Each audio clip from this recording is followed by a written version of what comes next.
حضرت مالک بن دینار رحمتullah تعالی علیہ فرماتے ہیں میں حج کرنے گیا تو اس سال نا حج میں بڑا رش ہوا، لاکھوں لوگ آئے، تو میں نے عرض کی مولا سب کا قبول ہوا ہے کہ کوئی رہ بھی گیا ہے؟ تو فرماتے مجھے خواب آئی اور بتایا گیا لاکھوں کا قبول ہو گیا۔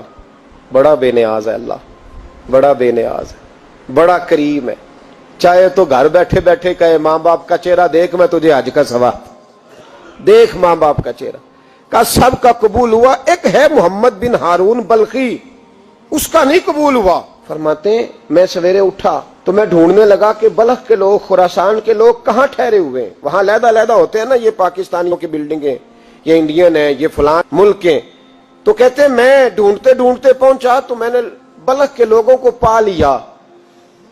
میں نے پوچھا تم میں محمد بن ہارون بلخی کون ہے؟ تو لوگ کہنے لگے وہ تو بڑا نیک آدمی ہے، بڑا پرہیزگار ہے۔ کہتے ہیں میں نے کہا مجھے خواب آئی ہے، حج قبول نہیں ہوا، یہ تعریفیں کر رہے ہیں۔ میں نے کہا کس طرح کا نیک؟ تو لوگ کہنے لگے جی 24واں تو وہ حج کرنے آیا ہے، ساری رات نفل پڑھتا ہے، سارا دن روزہ رکھتا ہے، بہت مالدار تھا پر ہر چیز اللہ کی راہ میں خیرات کر دی۔ فرماتے میں نے کہا وہ کہاں ہے؟ کہنے لگے پہاڑ کے پیچھے خیمہ اس نے لگایا ہے، وہاں اللہ اللہ کر رہا ہے۔ حضرت مالک بن دینار علیہ رحمہ فرماتے میں وہاں پہنچا، مصلی پہ بیٹھا تھا، سلام پھیری، میں نے السلام علیکم کے بعد کہا آپ محمد بن ہارون بلخی ہیں؟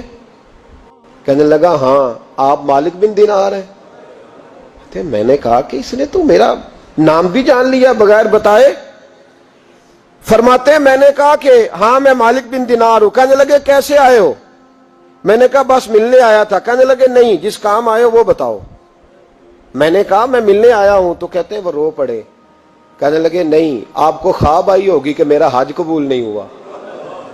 کہتے ہیں میرے رونگٹے کھڑے ہو گئے کہ اسے اتنا بھی پتا ہے کہ میرا حج قبول نہیں ہوا۔ میں نے اس کو کہا کہ تجھے کیسے پتا کہ مجھے خواب آئی ہے؟ کہنے لگا مالک بن دینار مجھے 24 سال ہو گئے، میں اس بے نیاز کے گھر کا طواف کرتا ہوں، میں حجر اسود کے بوسے لیتا ہوں، میں مقام ابراہیم پہ نفل پڑھتا ہوں، میں صفا مروہ کی سعی کرتا ہوں، پر 24 سال بیت گئے۔ جب میں طواف وداع کرنے کے قریب آتا ہوں تو کوئی نہ کوئی اللہ کا ولی آ کے کہتا ہے دوڑ جا تیرا کوئی نہیں قبول ہوا۔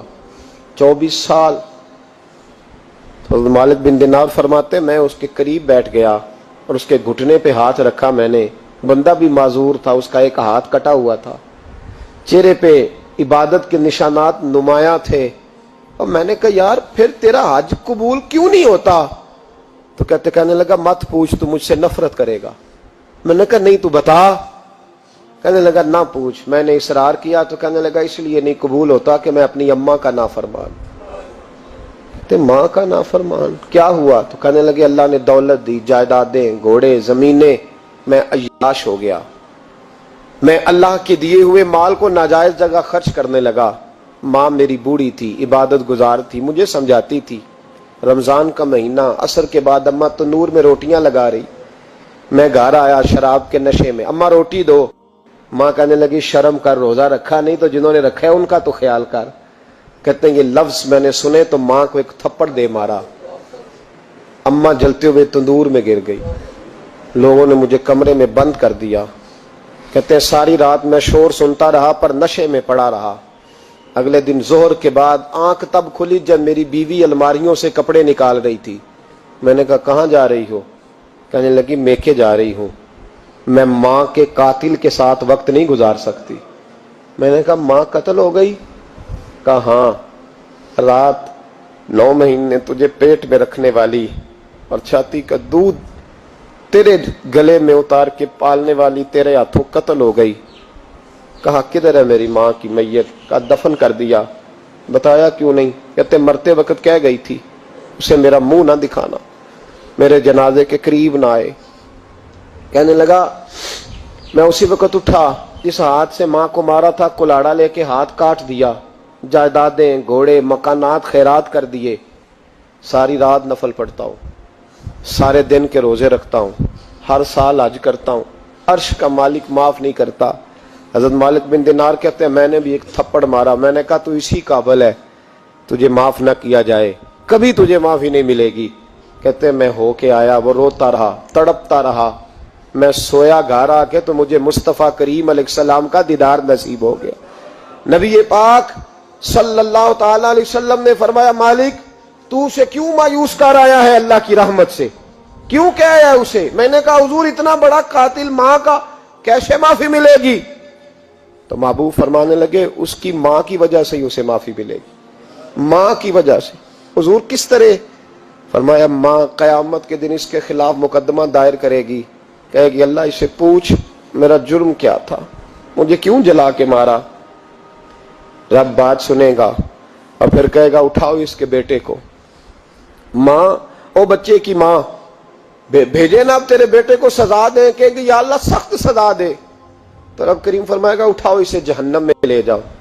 مصطفیٰ کریم فرمانے لگے جب زنجیریں ڈال کے فرشتے دوزخ کی طرف لے جا رہے ہوں گے نا تو پلٹ کے ماں کی طرف دیکھے گا، تھوڑا پھر آگے بڑھیں گے تو پھر دیکھے گا، پھر دوزخ کے قریب جائیں گے پھر دیکھے گا اور کہے گا اماں جی مجھے جلائیں گے، مجھے تکلیف ہوگی، زندگی میں جب درد ہوتا تھا تیرا نام میری زبان پہ آتا تھا، اماں مارنے لگے ہیں مجھے، جلائیں گے۔ میرے مصطفیٰ کریم فرمانے لگے وہ ماں اسے جلا کے مار دیا، وہ میدان محشر بول پڑے گی، کہے گی اللہ اے اللہ اے اللہ۔ رب کریم فرمائے گا کہ عرض کرے گی مولا میں نے معاف کیا تو بھی اسے معاف کر دے۔ اللہ فرمائے گا اس نے تو جلا کے مارا، تو کیوں نہیں جلنے دیتی؟ حالانکہ اللہ سب جانتا ہے، کہے گی مولا میں تو ماں ہوں نا، کیسے موقع دوں؟ تو میرے محبوب فرمانے لگے مالک اللہ اسے اس کی ماں کی وجہ سے